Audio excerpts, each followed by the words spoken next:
Hello everyone, praise the Lord Jeshu. I hope everyone is fine. So today we shall be talking about the weapons that enemy use against us. आज हम बात करेंगे उन weapons के बारे में, हथियारों के बारे में जो हमारे दुश्मन हमारे खिलाफ यूज कर सकते हैं। और बाइबल हमें बताती है no weapon against you shall prosper, यानी ऐसा कोई हथियार नहीं बना जो आपके खिलाफ काम कर जाए। No weapon formed against you shall prosper, यानी ऐसा कोई हथियार नहीं बना कि जो तुम्हारे खिलाफ काम कर जाए और जिससे परमेश्वर आपको बचाए ना। तो आज हम बात करेंगे हथियारों के बारे में जो हमारे दुश्मन हमारे खिलाफ यूज कर सकते हैं और गॉड कैसे उन हथियारों को ब्लेसिंग्स में बदलते हैं। Which means that the weapons that the enemy use against us, God turn those very weapons into blessing for us. Our enemy can be anyone, यानी हमारा दुश्मन कोई भी हो सकता है। It can be a man also, it can be devil also, इंसान भी हो सकते हैं, शैतान भी हो सकते हैं हमारे दुश्मन। The weapon that they use against us, God uses those very weapons to bless us. यानी जो हथियार दुश्मन हमारी तरफ फेंकता है हमें फंसाने के लिए, गॉड उसको ब्लेसिंग में बदल देते हैं। Isn't that amazing? God turn our curses into blessings. यानी दुश्मन हमें कर्स करते हैं और परमेश्वर उन कर्सेस को ब्लेसिंग में बदल देते हैं। यानी हमारा जो दुश्मन होता है वो हमें बद्दुआ देता है, हमें कर्सेस देता है, श्राप देता है, लेकिन परमेश्वर क्या करते हैं, उन कर्सेस को ब्लेसिंग में बदल देते हैं। यानी जो हमारा एनिमी हमें श्राप देता है उसे परमेश्वर आशीष में बदल देते हैं। The enemy may be trying to hurt, but his weapons will not harm us. दुश्मन चाहे कितनी भी कोशिश कर ले, लेकिन उसका कोई भी हथियार हमारे खिलाफ कामयाब नहीं हो सकता। The enemy, that is the devil, it always fights spiritual battles. यानी शैतान जो है वो सबसे बड़ा एनिमी है हमारा, और बाइबल में लिखा है कि वो हमेशा हमारे खिलाफ स्पिरिचुअल बैटल्स लड़ता है, यानी वो आत्मिक लड़ाई लड़ता है। ऐसा Ephesians chapter 6 verse 12 में लिखा है। But our God knows how to protect us against all these spiritual attacks. यानी परमेश्वर जानते हैं हमें इस तरह के जो स्पिरिचुअल अटैक्स होते हैं उससे कैसे हमें बचाना है, क्योंकि एनिमी हमेशा हमारी आत्मा पे हमला करता है और वो हमेशा स्पिरिचुअल अटैक्स करता है। और God knows how to protect us from these spiritual attacks. परमेश्वर जानते हैं, परमेश्वर अपनी होली स्पिरिट का इस्तेमाल करते हैं हमें इन स्पिरिचुअल अटैक से बचाने के लिए। God has given us spiritual weapons so that we can defeat the enemy, that is the devil. यानी परमेश्वर ने हमें बहुत सारे स्पिरिचुअल वेपन्स दिए हैं, हथियार दिए हैं, आत्मिक हथियार जो हम दुश्मन यानी शैतान के खिलाफ इस्तेमाल कर सकते हैं। Ephesians chapter 6 verses 13 से 17 में लिखा है। Now I would like to tell you about a lot of instances in the Bible where people were attacked by the enemies and God turned those curses into blessing. यानी Bible में से बहुत सारे instance दिए हैं, ऐसे बहुत सारे वाक्य दिए हैं जहाँ पे लोगों के ऊपर अटैक हुआ, हमला हुआ, बहुत सारे हथियार इस्तेमाल किए गए, लेकिन गॉड ने उन सब हथियारों को ब्लेसिंग में बदल दिया। एक एग्जाम्पल है बलाम का। He was a profit of God, और एक बार उसको किंग बुलाता है जिसका नाम बलाक होता है। Balak king called him to curse Israel, यानी किंग जो होता है जिसका नाम बलाक होता है वो एक प्रॉफिट होता है, बालम, उसको बुलाता है और कहता है तू इसराइल को कर्स करने लगे, यानी इसराइल पे श्राप भेज। बट एवरी टाइम बलाम open his mouth he spoke blessings on Israel. यानी बलाम जो होता है वो गॉड का प्रॉफिट होता है, भविष्यवक्ता होता है, तो जितनी बार भी अपना मुंह खोलता है उसके मुंह से इसराइल के लिए आशीष निकलती है, ब्लेसिंग्स निकलती हैं। और जबकि किंग उसको धमकी देता है कि मैं तुझे कह रहा हूं कि तू इसराइल को कर्स कर, और कहता है अगर तू कर्स नहीं करेगा तो मैं तेरे खिलाफ एक्शन लूंगा, तुझे पनिशमेंट दूंगा। But whenever the prophet Balaam he open his mouth he always blesses Israel. जितनी बार भी अपना मुंह खोलता है उसके मुंह से इसराइल के लिए ब्लेसिंग यानी आशीष निकलती है। नंबर्स 23 में लिखा है God turned the curses into blessings. यानी परमेश्वर जो हम पे कर्सेस भेजते हैं, जो हम पे बदुआ भेजते हैं, श्राप भेजते हैं, उनको ब्लेसिंग्स में टर्न कर देते हैं। He knows how to turn the water into wine. यानी परमेश्वर जानते हैं कि पानी को कैसे दाखरस में बदलना है। ऐसा मुआवजा जीसस ने भी करा था। जॉन चैप्टर 2 में लिखा है And God can turn the curses into blessings. Numbers 23:11 में लिखा है, यानी जितने लोग हम पे कर्सेस भेजेंगे, श्राप भेजेंगे, परमेश्वर उन सबको आशीष में बदल देंगे। Numbers 23:11 कहता है He knows how to turn sufferings into joy. यानी हमारी जो सफरिंग्स होती है, हमारे जो दुख होते हैं, परमेश्वर उसको आनंद में भी बदल देते हैं। John 16:20 में लिखा है He can turn our sadness into joy. कुछ ऐसा जीसस के साथ भी हुआ था when Jesus was tempted by the devil. Matthew chapter 4 में लिखा है verses 1 to 11. God first anointed Jesus with the Holy Spirit during baptism. Matthew 4:1 में लिखा है, यानी जब शैतान आता है जीसस की परीक्षा लेने तो उससे पहले परमेश्वर जीसस को अनॉइंट कर देते हैं होली स्पिरिट से, यानी जीसस का बपतिस्मा हो जाता है, पवित्र आत्मा आके जीसस पे ठहर जाता है, और फिर उनको उसके बाद जो शैतान आता है उनकी आजमाइश लेता है, परीक्षा लेता है। लेकिन गॉड को पता था जीसस की आजमाइश होगी, तो पहले से ही उनका अभिषेक कर देते हैं पवित्र आत्मा के द्वारा। बपतिस्मा ढूंढना उनका अभिषेक करता है और पवित्र आत्मा आके जीसस पे ठहर जाता है, उसके बाद ही शैतान उनके पास जाता है और उनकी परीक्षा लेता है। But he gave him the power of the Holy Spirit and then Jesus face these temptations, यानी कि गॉड को पता था टेम्पटेशंस आएंगे, परीक्षा आएंगी, वो पहले से ही जीसस को अनॉइंट कर देते हैं होली स्पिरिट से। And what was the result? The result was the beginning of ministry of Jesus, यानी कि जब शैतान जीसस की परीक्षा लेता है, जब वो जीसस उसको हरा देते हैं, शैतान को भगा देते हैं, उसके बाद ही उनकी मिनिस्ट्री स्टार्ट हो जाती है। उसके बाद वो प्रचार करना शुरू हो जाते हैं। They began the ministry after these temptations and God turned the temptations into his ministry. यानी परमेश्वर ने जो temptations आए थे, जो परीक्षा आई थी, उनको जीसस की मिनिस्ट्री में बदल दिया। इसमें शैतान कहाँ आता है? जीसस की परीक्षा लेने वो चाहता है जीसस किसी तरह से उस परीक्षा में सफल ना हो, उसमें किसी तरह से फेल हो जाए। वो चाहता था जीसस का जो मिशन था, अपनी जान देना और गॉड का किंगडम एस्टैब्लिश करना, किसी तरह से वो मिशन उनका खराब हो जाए, वो फेल हो जाए। So he tried lot of attempts. शैतान बहुत कोशिश करता है यीशु की परीक्षा लेने की, और वो चाहता है कि किसी तरह से यीशु मसीह अपने मिशन में फेल हो जाए। लेकिन गॉड ने कुछ और सोच रखा था। जब जीसस ने शैतान को उन परीक्षाओं में हराया, तो गॉड ने उनको ब्लेस करा उनकी मिनिस्ट्री से। उसके बाद ही उनकी मिनिस्ट्री स्टार्ट हो जाती है। वो जगह जगह जाते हैं, प्रचार करते हैं, चंगाई भी देते हैं, लोगों को सुसमाचार सुनाते हैं, गॉड का किंगडम एस्टैब्लिश करते हैं।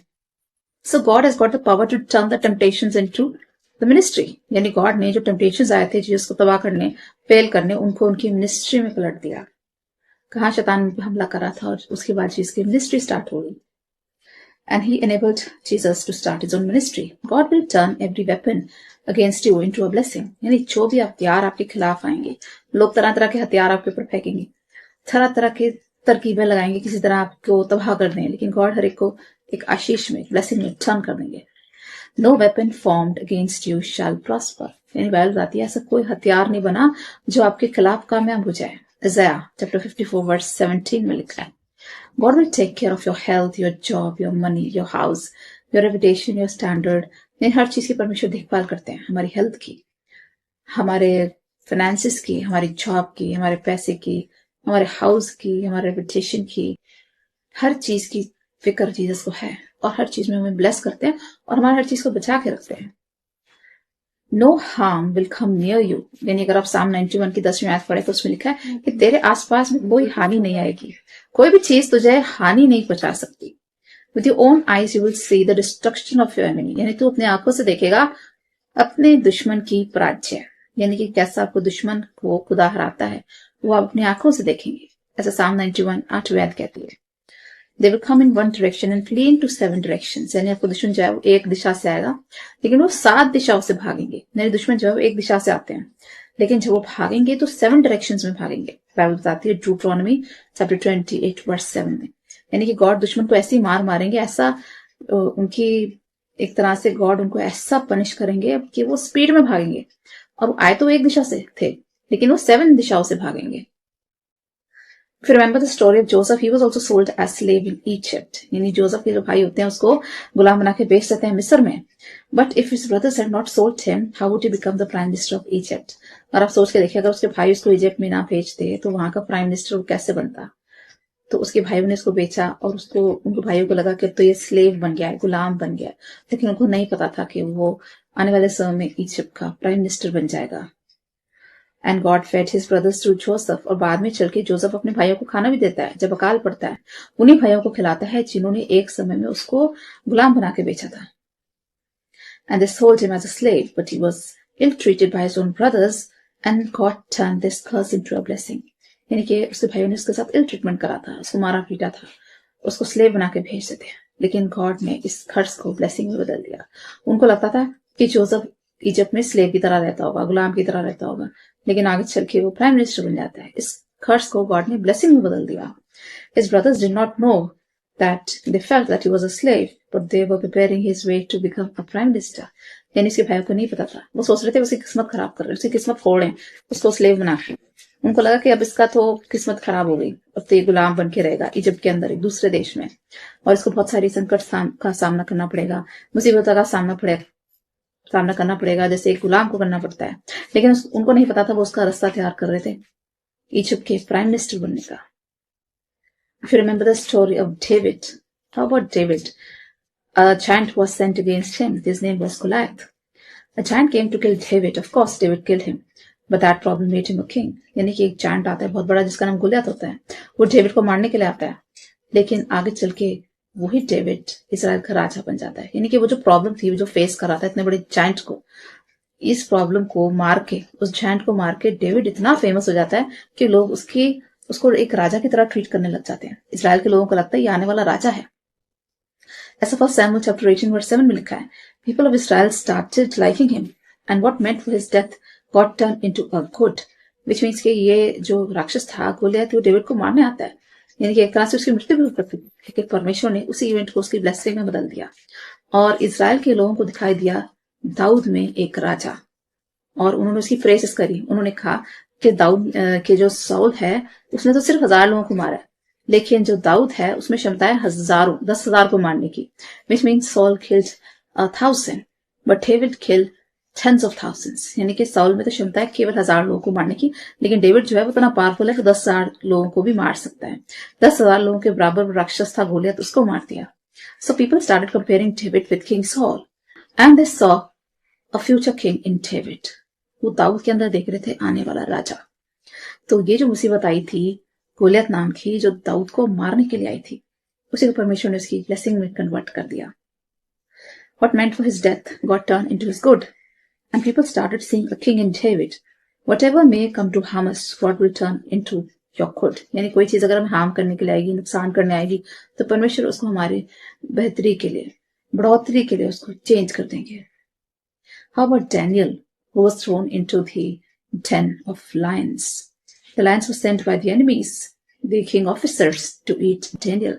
यानी डेनियल जो होता है वो परमेश्वर का भक्त होता है, और जो किंग के ऑफिसर्स होते हैं उसको मारने का प्लान बनाते हैं, तो उसको शेरों की गुफा में डगा देते हैं। और ये प्लान सारा डेनियल के दुश्मनों को होता है, जो किंग के ऑफिसर्स होते हैं। They wanted Daniel to die, तो वो उसको शेर की गुफा में डगा देते हैं ताकि शेर उसको फाड़ के खा जाए। But later the king came to know about all this conspiracy, and the king ordered those officials to be put into the lion's den. यानी बाद में किंग को पता चल जाता है कि वो डेनियल को फंसाने की कोशिश कर रहे हैं, तो किंग डेनियल के दुश्मनों को ही उस गुफा में फेंक देता है जहां पे वो शेर बैठे होते हैं। वहां पे भूखे शेर बैठे होते हैं। तो बाइबल में एक आयत बताइए कि वो जो डेनियल के जो दुश्मन होते हैं कि अभी वो उस फ्लोर पे पहुंच भी नहीं पाते, शेर कूद के छलांग मार के उनको फाड़ देते हैं। Which means the enemies of Daniel, those officers, they could not even reach the floor of the den, and the lions, they jumped up and they tore them into pieces, and the lions ate all of them. Daniel chapter 6 verse 24 में लिखा है, when the enemy will attack your blessed life, God will protect you from all harms and dangers. यानी कि अगर हम परमेश्वर के बहुत क्लोज हैं, उनके अनॉइंटेड हैं, उनके प्रिय भक्त हैं, तो आपके ऊपर जो खर्चेस आएंगी, जो भी अटैक्स होंगे, जो चीज आपको हार्म करने के लिए आएगी, परमेश्वर आपको हर तरह के हार्म से, डेंजर से बचाएंगे। Similar thing happened with Shadrach, Meshach, and Abednego also. Enemies put them into a furnace, burning furnace, and God raised the status. यानी शाद्रक, मेशक, अबेदnego जो 3 दोस्त थे, वो भी बड़े खुदा के भक्त थे, और उनके दुश्मन उनको एक जलती हुई आग की भट्टी में डलवा देते हैं। वो भी कॉन्स्पिरेसी करते हैं किंग के साथ मिलकर। And later on, God protected them in the furnace, and the king said, all the people are going to worship the God of Shadrach, Meshach, Abednego. और बाद में चल के गॉड उनकी जान बचा लेते हैं उस आग की भट्टी में। और फिर किंग अनाउंस करता है कि जितने भी लोग हैं यहाँ पर उसकी प्रजा में, वो सारे शाद्रक, मेशक, अबेदnego के गॉड की वर्शिप करेंगे, यानी यहोवा फादर की वर्शिप करेंगे। And no one will speak against the god of Shadrach, Meshach, Abednego. यानी किंग एक ऑर्डर पास करता है, डिग्री पास करता है, एक फरमान जारी करता है कि कोई भी शाद्रक, मेशक, अबेदnego के खुदा के खिलाफ नहीं बोलेगा, otherwise they will be killed. यानी कि अगर कोई यहोवा गॉड के अगेंस्ट बोलेगा तो उसको मार दिया जाए। इमेजिन कि उसके जो दुश्मन जो होते हैं वो उनको मारने की कोशिश करते हैं, वो चाहते हैं किस तरह वो आग की भट्टी में जल जाए, लेकिन परमेश्वर उनकी जान बचा लेते हैं। और सारी की सारी महिमा किसको मिलती है? परमेश्वर को मिलती है। चाहे हमारा दुश्मन, हमारा बैरी कुछ भी कर ले, कितनी कोशिश क्यों ना कर ले, हमें डुबाने की, हमें गिराने की, हमें मारने की, हमारी लाइफ एंड करने की, हमारी किस्मत खराब करने की, लेकिन परमेश्वर अपने प्रिय भक्तों को हमेशा बचा ही लेंगे। Because the Bible says no weapon has been formed that can prosper against you, no weapon shall prosper against you, ऐसा बाइबल बताती है। God wants glory from our life, यानी परमेश्वर चाहते हैं हमारे जीवन से उनकी महिमा हो। That's why he protect us, not only our life but also our assets. यानी परमेश्वर हमारे जीवन की तो रक्षा करते हैं, लेकिन हमारे जो एसेट्स होते हैं, हमारी जो प्रॉपर्टी होती है, हमारे जो रोजमर्रा की चीजें होती हैं, चाहे हमारा घर हो जाए, हमारी लैंड हो जाए, हमारा बैंक बैलेंस हो जाए, कुछ भी हो जाए, जो भी हमारे पास एसेट्स हैं, चीजें हैं, या हमारे फैमिली मेंबर्स हैं, परमेश्वर उनकी भी रक्षा करते हैं। हमारी तो करती हैं, लेकिन हमारे आसपास के लोगों की भी, फैमिली मेंबर्स की, फ्रेंड्स की, रिलेटिव्स की, नेबर्स की, हर एक की रक्षा करते हैं और साथ में रक्षा करते हैं हमारी प्रॉपर्टी की भी. And do you remember the story of Esther who saved Jews from dying from extermination. यानी एस्टर जो होती है बहुत बहादुर लड़की होती है, और उस टाइम का जो किंग होता है वो डिग्री एक लॉ बना देता है कि सारे ज्यूज को मार दिया जाए, एक्सटर्मिनेट कर दिया जाए. और वो भी हामान जो होता है, एक ऑफिसर होता है, वो भी किंग के साथ मिलके एक कॉन्स्पिरेसी करता है और किंग को अपने जाल में फंसा लेता है. किंग से कहता है कि आप ऐसा ऑर्डर निकालो कि ताकि सारे ज्यूज मर जाएं. तो किंग उनको मारने का ऑर्डर दे देता है ज्यूज को. And Esther work very hard to save the Jews. Esther जो होती है वो ज्यूश महिला होती है, ज्यूश लड़की होती है, और वो बहुत मेहनत करती है ज्यूज को बचाने के लिए. And Haman the enemy of Jews made a tree to hang Mordecai the uncle of Esther. और एस्तर का एक अंकल होता है जिसका नाम मोर्सिडाई होता है. और जो हमान होता है ना, जो वो दूसरे देश का होता है, वो ज्यूज का दुश्मन होता है. वो एक बहुत बड़ा फांसी का फंदा तैयार करता है मोर्सिडाई के लिए, जो कि एस्तर का अंकल होता है. वो कहता है मैं इसको इस पर लटकाऊंगा और ज्यूज को मार दूंगा, सारे ज्यूज को मारूंगा, और ना तो एस्तर बचा पाएगी ना मोर्सिडाई. And Esther somehow comes to know about this conspiracy. And she told the king about all the conspiracy.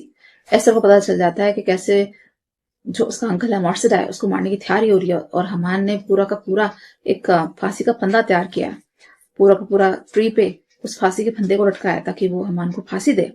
And she reports the matter to the king. और फिर किंग को समझ में आता है कि हमान ने कॉन्स्पिरेसी करी है सारे ज्यूज को एक्सटर्मिनेट करने की, यानी मारने की. And the next day he punished Haman. और किंग हमान को पनिश करता है. And he gave him the same punishment. Haman was hanging on the same tree that he prepared for Moasidai, the uncle of Esther. यानी हमान जो होता है king उसको उसी पेड़ पर टांग देता है, फांसी दे देता है, जो कि उसने मोर्सिडाई के लिए तैयार किया होता है, एस्टर के अंकल के लिए. यानी कि जो फांसी का फंदा वो उसके लिए तैयार करता है मोर्सिडाई के लिए, उस पे किंग खुद ही हमान को टांग देता है. This is written in Esther chapter 7 verse 10. This is how God works. The trap that the enemy sets for us, God entangles the enemy into the same trap. यानी हमारा दुश्मन जो है बहुत सारा ट्रैप बिछाता है, जाल बिछाता है हमें फंसाने के लिए, हमें ट्रैप करने के लिए. लेकिन गॉड जो है वो दुश्मन को उसी के जाल में फंसा देते हैं, जैसे कि उन्होंने हमान के साथ करा. जो फांसी का फंदा उसने मोर्सिडाई के लिए तैयार किया, अगले ही पल वो खुद ही उसी फांसी के फंदे पे लटका हुआ था. This is how God works in our life. Enemy can put many traps. Enemy कोशिश करेगा बहुत सारे ट्रैप करने की, हमें बहुत सारे चाले चलेगा, लेकिन गॉड जानते हैं उसको उसी के जाल में फंसाना. God entangles the enemy into his own trap. The woman that was caught in adultery was stoned by the people, and Jesus said something after that. यानी अगर आपको याद, एक महिला होती है जो पाई जाती है अडल्ट्री में, और उसको लोग पत्थर से मार रहे होते हैं, क्योंकि लोग कहते हैं मूसा का कानून था कि यदि कोई स्त्री अगर व्यभिचार में पाई जाती है तो उसको पत्थरों से मार दिया जाए. तो लोग उसको पत्थरों से मारना चाहते हैं, और जीसस आके उसको बचाते हैं उस टाइम. और जीसस कहते हैं that person will be the first one to stone her, the one who has never sinned. यानी जीसस कहते हैं वो इंसान सबसे पहला पत्थर मारेगा जिसने कभी पाप ना किया हो, ऐसा जॉन चैप्टर 8 वर्स 7 में लिखा है. And then everybody leave the way, यानी कि सारे के सारे वो रास्ते को छोड़ के चले जाते हैं. और फिर जीसस देखते हैं कि सब भाग गए, तो लेडी से कहते हैं क्या किसी ने तुझे कंडेम नहीं करा, किसी ने तुम पे पत्थर नहीं मारा? तो कहती नहीं. तो जीसस कहते हैं मैं भी तुम्हें कंडेम नहीं करूंगा. कहते हैं जा, तेरे सारे पाप क्षमा हो गए.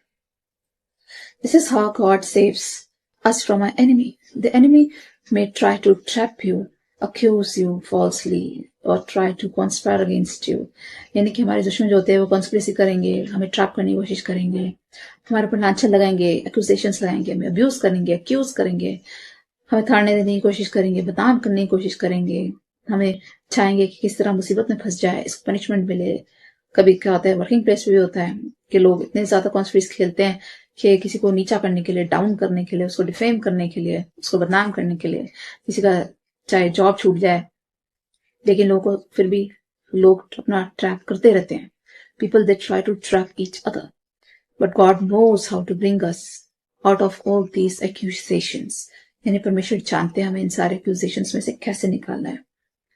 And God is greater than all these enemies. यानी परमेश्वर इन सारे दुश्मनों से बड़े हैं, इन सब दुश्मनों से महान है. जैसे उस महिला को बचाते हैं, जब उसको स्टोन किया जा रहा है, उसको मारा जा रहा होता है, लोग चाहते हैं उसको स्टोन कर करके उसको मारते, लेकिन परमेश्वर उसकी जान बचाते हैं और उस महिला के पापों को भी क्षमा करते हैं और उसको कहते हैं कि अब तो सुधर जा और दोबारा पाप नहीं करना. The word of God is very powerful. It is like a double edge sword, यानी परमेश्वर का जो वचन है वो वाकई में बहुत पावरफुल है और वो धूम हुई तलवार की तरह है। Hebrews chapter 4 verse 12 में लिखा है, Remember the man who used to kill the disciples of Jesus। अगर आपको उस व्यक्ति के बारे में याद है जो यीशु मसीह के चेलों को मारता था, उनको पकड़ के जेल में डालता था, बंदी गृह में डालता था, जिसका नाम शाऊल था। His name was Saul and he wanted to harm the church and the word of God। और वो चाहता था किसी तरह से जीसस का प्रचार रुक जाए। तो शाऊल जो था वो ढूंढ ढूंढ के लोगों को मारता था और जीसस के चेलों को मारता था, डिसाइपल्स को मारता था, कई बार उनको जेल में भी डाल दिया करता था। But once Jesus appeared to him and changed his life forever and Jesus turned him into a preacher। लेकिन एक बार उसको जीसस अपने दर्शन देते हैं जब वो डमस्कस जा रहा होता है और उसके बाद उसकी दुनिया पलट जाती है और वो प्रीचर में टर्न हो जाता है, यानी कि वो यीशु मसीह का प्रचारक बन जाता है, वो ईसाई धर्म का प्रचारक बन जाता है।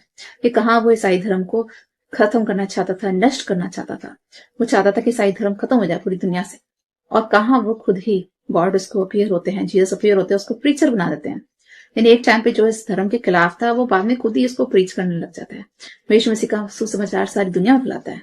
This is how God works and it is written in Galatians 1:23 that the person who came to harm Christians and the person who came to stop Christianity from spreading, he became the disciple of Jesus and he started preaching Christianity। What is meant for a harm, God will turn into our good। यानी जो चीज हमें harm करने आएगी परमेश्वर उसको हमारी अच्छाई में बदल देंगे। God will turn every weapon in your favor। यानी कि जो भी हथियार आपके खिलाफ लोग इस्तेमाल करेंगे परमेश्वर उसको आपके फेवर में बदल देंगे। No weapon formed against you shall prosper। और इसलिए बाइबल कहती है ऐसा कोई हथियार नहीं बना जो आपके खिलाफ कामयाब हो जाए। कोई भी हथियार, चाहे उसे इंसान यूज करे चाहे शैतान यूज करे, ऐसा कोई हथियार नहीं बना। परमेश्वर ने ऐसा कोई हथियार बनने ही नहीं दिया जो आपके खिलाफ कभी कामयाब हो जाए। And the man who was eaten by the fish, if you remember his name was Jonah। यानी कि वो इंसान जिसको मछली के पेट में 3 दिन रहना पड़ा था। Jonah thought he will die in the belly of fish। यानी कि जोना को भी लगता था कि वो मछली के पेट में मर जाएगा। But he started praying and he repented and God spared his life। यानी कि जोना ने पश्चाताप करा और मछली के पेट से ही उसने प्रार्थनाएं करना शुरू कर दिया। He started praying, he started asking forgiveness, he started repenting and God forgave him। और परमेश्वर ने उसको माफ भी किया। And the fish that came to swallow him or to harm him vomited him out। यानी वही मछली जो उसको तबाह करने आई थी, वो मछली चाहती थी कि वो उसको खा जाए और उसके पेट में डाइजेस्ट हो जाए। जोना जो मछली उसको मारने के लिए आई थी वही मछली उसको बाहर वॉमिट आउट कर देती है, वो मछली उसको उगल देती है। And then he started preaching repentance to Nineveh and turned the hearts of people to God। और उसके बाद वो निनेवा शहर में जाता है जहां लोगों को पश्चाताप का मैसेज देता है और लोग अपना मन फिराते हैं परमेश्वर की तरफ दोबारा से चले जाते हैं। ऐसे जोना चैप्टर 3 वर्स 6 to 10 में लिखा है। This is how God works in our life। The fish who came to eat Jonah, it vomited him out। यानी कि वो फिश जो जोना को खाने के लिए आती है वो चाहती है कि जोना को वो खा जाए और वो उसके पेट में वो डाइजेस्ट हो जाए, वो उसको पचा ले और किसी तरह से उसका फूड बन जाए, लेकिन वही फिश अगले पल उसको वॉमिट कर देती है, उसको उगल देती है। This is how God works in our life। No matter people may harm you, the enemy will harm you, the hell will harm you, the devil will harm you, but God will protect you। चाहे पूरी दुनिया आपकी दुश्मन बन जाए, सारे लोग आपके दुश्मन बन जाए, डेविल आपका दुश्मन बन जाए, यानी शैतान आपका दुश्मन बन जाए, पूरा का पूरा हेल, पूरी नरक की शक्तियां आपके खिलाफ हो जाए, सारे इंसान क्या सारे शैतान भी अगर आपके खिलाफ हो जाए, वो भी मिलकर हमारे परमेश्वर के आगे कामयाब नहीं हो पाएंगे। Because the Bible says no weapon is formed against you that shall prosper. ऐसा कोई हथियार नहीं बना जो आपके खिलाफ कामयाब हो जाए। Even disease will try to harm you। It can be sickness also, it can be poverty also, maybe some temptation, some troubles or lawsuit or unemployment or quarrels or conspiracies or anything will try to harm you, but God will turn all of them for your blessing। यानी इसका कोई भी चीज आपको तबाह करने की कोशिश करे, चाहे वो कोई बीमारी है, कोई संकट है, कोई सिकनेस है, वो चाहे गरीबी है, अनएम्प्लॉयमेंट है, बेरोजगारी है, कोई ट्रबल है, कोई मुसीबत है, कोई रुकावट है, ऑब्स्टेकल है, जो लॉ सूट है यानी कोई कोर्ट केस है, अनएम्प्लॉयमेंट है, बेरोजगारी है, क्वारल्स हैं, लड़ाई झगड़े हैं, कॉन्स्पिरेसी है, कोई साजिश है, ये सारी चीजें भी मिलकर आपको नहीं रोक सकती। और ये सारी चीजें भी चाहे कितने आप पे हमला कर लें, ये आपके खिलाफ कामयाब नहीं हो सकती। Because God has promised that no weapon against you shall prosper. परमेश्वर किसी भी हथियार को हमारे खिलाफ कामयाब नहीं होने देंगे। And God will turn all these weapons for your good. He will turn all these weapons into your blessings. I would like to pray for all of you. Heavenly Father, we come before you with our prayers. Father God, we thank you so much for this beautiful message that you shared with us today, that no weapon shall form against you shall prosper, which means there is no weapon on this earth that has been formed that can prosper against us. And you're going to turn every weapon, every curse into a blessing. No matter the enemy may try hard, people may try hard, the devil may try hard, but you are present with us all the time. And you're going to turn every weapon into a blessing. You're going to turn every curse into a blessing. Because the Bible says that you are a very present help in the times of trouble. Whenever we face troubles, you're always present with us 24 hours to help us. Father God, thank you so much for this assurance. We pray for all the viewers who are watching this video that you're going to bless them abundantly. Bless them with the desires of the heart, fulfill all the plans and dreams. We pray for all the children who are studying. Bless them with good memory.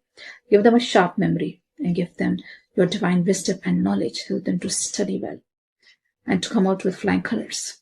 We pray for all the parents, for all the middle-aged people, that you're going to bless the work of their hands, bless all their endeavors, bless all their efforts. We pray for the old-age people, the senior citizens, that you're going to bless them with good health and long life. Bless each one of us with spiritual healing, with mental healing, with emotional healing. We pray for all those who are seeking any kind of healing. We pray for all those who are suffering any kind of sickness or infirmities. Father God, bless them abundantly. Give them all kind of healings and raise them from their bed of affliction. We pray for all those who are in depression, who've lost all hopes, for you are the only hope. Bring them out of all their depression. Provide them a new hope and a new future. We pray for everyone, Father God, who is looking for any opportunities or breakthroughs. Bless them with new breakthroughs and open new doors for them, open opportunities for them. We pray for all those who are seeking jobs. Father God, provide them good jobs, provide them good salaries. We pray for all those who are in debts. Help them to come out of all the financial troubles and debts. We pray for everyone who is facing any kind of hindrance at the hands of devil. Bring them out of the clutches of devil. Father God, we pray for all those who are in need. We pray for the poor, the sick, the lonely, the needy, the helpless, the orphan, the widows. Bless each one abundantly. Help us to be more spiritual in nature. Help us to read the scriptures, to read the Bible. Help us to pray, to come more closer to you. Help us to establish a strong relationship with you. Help us to grow more and more spiritually, to have a blessed and a spiritual life. Father God, we place all our needs at your feet. We give all glory and honor to your name. Bless this prayer through Jesus Christ, Lord. Amen. I hope you are blessed by listening to this message. So always remember that no weapon has been formed that shall prosper against you. God is going to turn every curse into a blessing. God is going to turn every weapon for your good. And nothing can harm you because you are the child of the Most High God. So take care. God bless you. Bye-bye.